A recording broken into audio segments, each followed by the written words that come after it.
What's up guys, NepentheZ here and welcome back to another video on FIFA 20. Thank you for sticking with me the last few days. I know we've had a lot of drafts over the last few days. I know a lot of you would have loved that. Draft Glory has been in full force. I went to Paris for 3 days with my family, took my kids to Disneyland Paris. And wow, let me tell you something, man. If I did take my Fitbit with me over the course of the 3 days, I probably would have smashed over about 70,000 steps. My legs are in pieces. And I will say this, Disneyland is shit. Just in general, it is run so harshly as a business. It's outrageous. Not something to go over right now. But bottom line is there was so few rides specifically for kids. There was so long wait times because there were so few rides. And then everywhere you looked, there was someone trying to sell you something.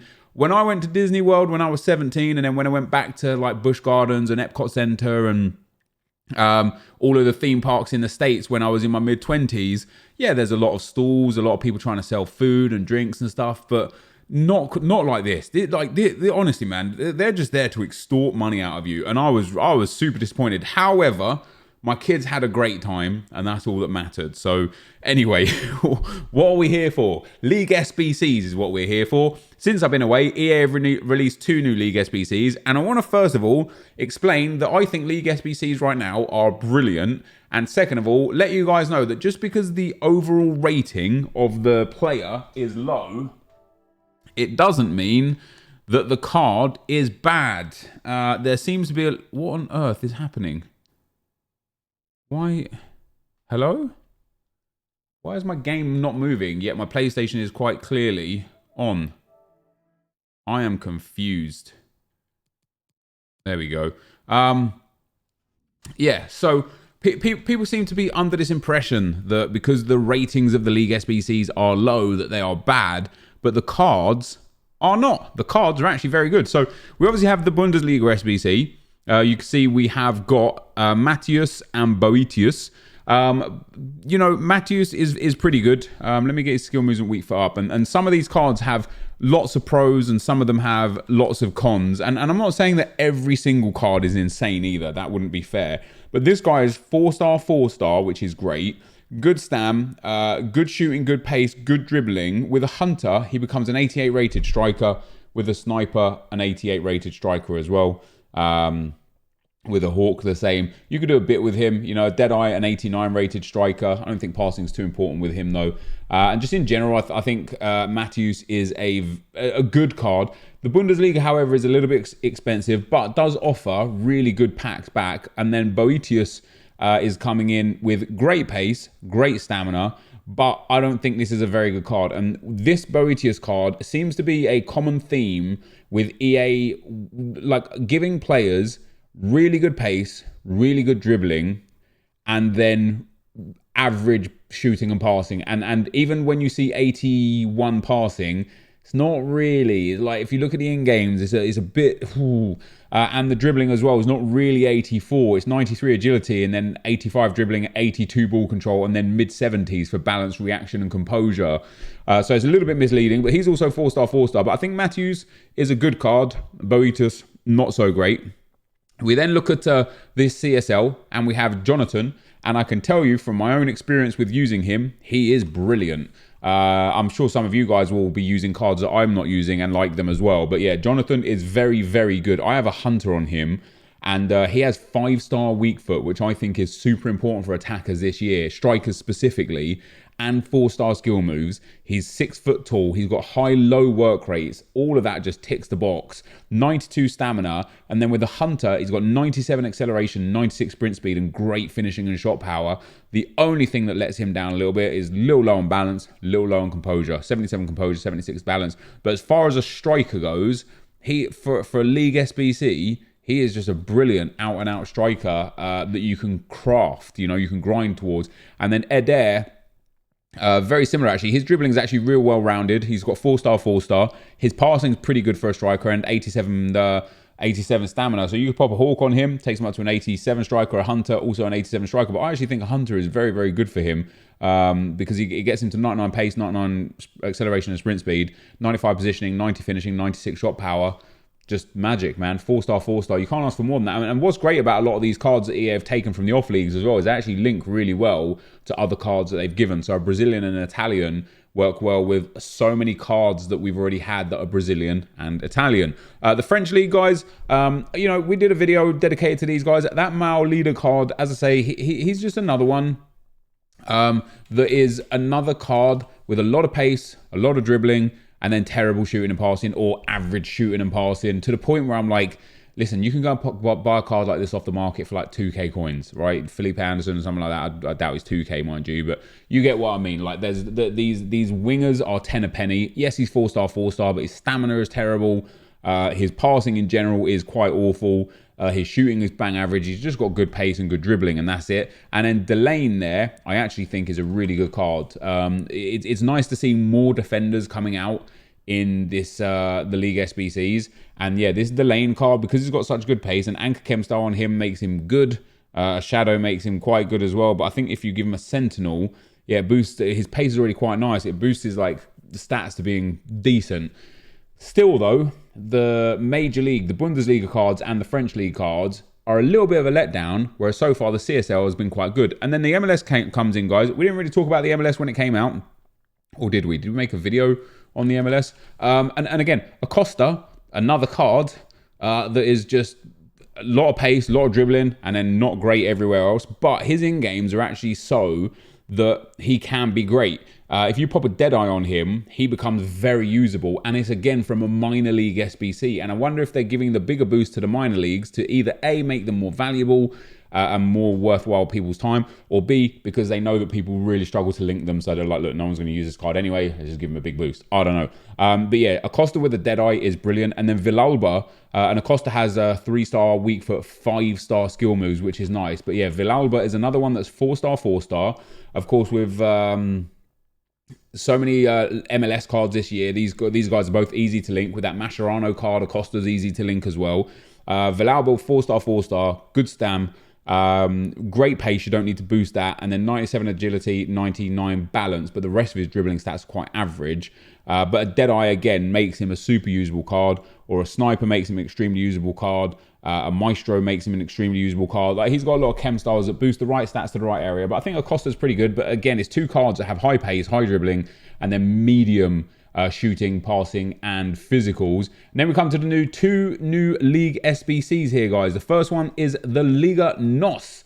Battaglia coming in, another Argentinian there. And I like this card a lot. First of all, he's Hooligan. A League SBC that's Hooligan. Are you crazy? He only has 3-star skill moves.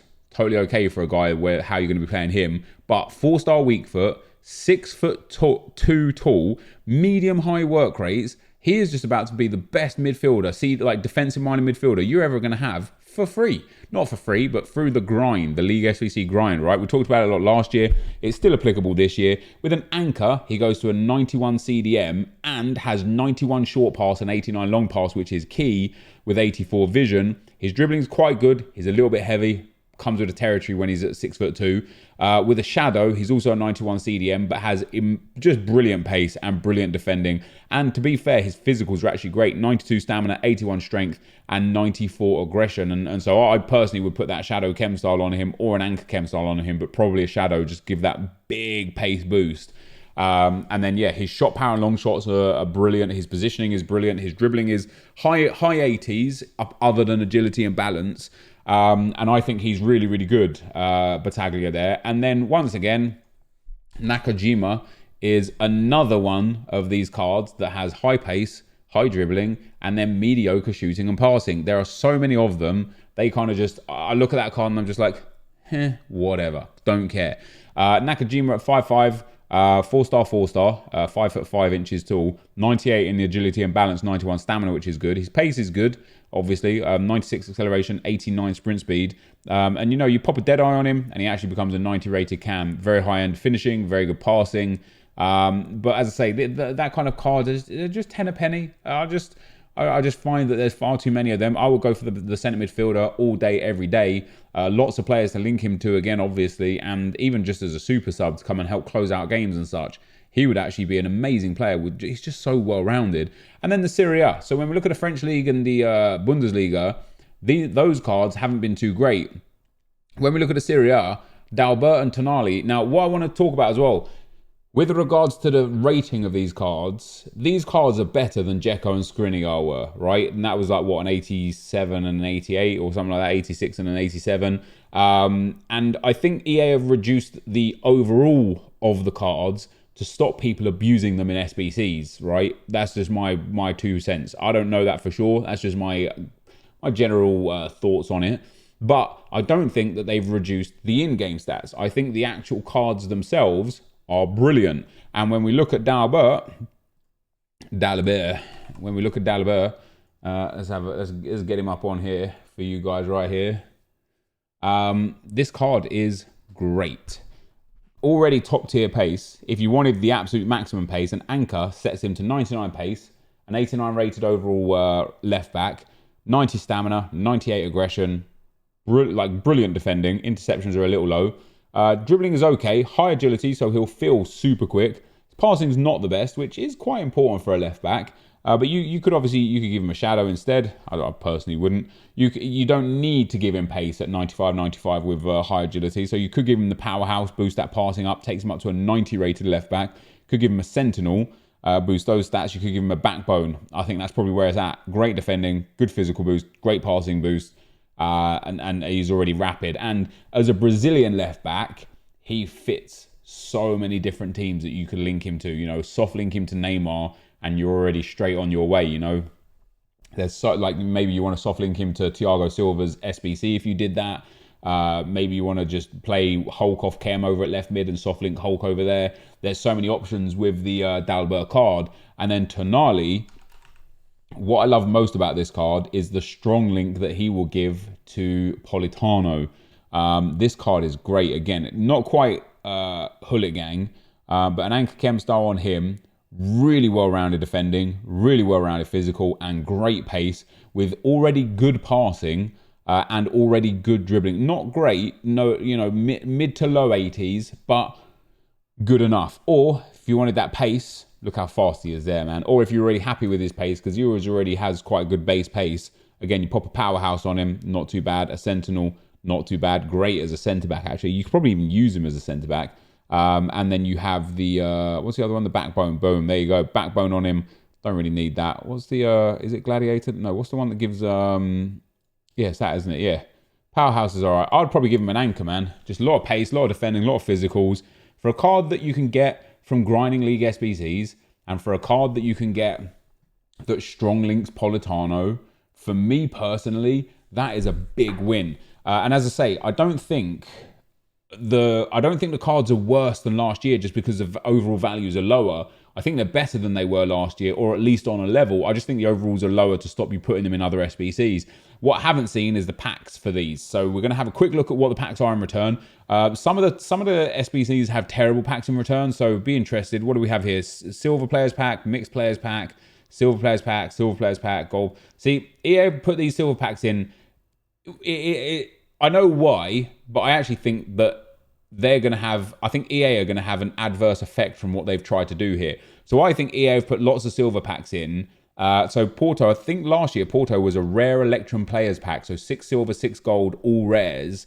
This year, just a gold players pack. So 1 rare gold. So they've snuffed you of 5 rare golds.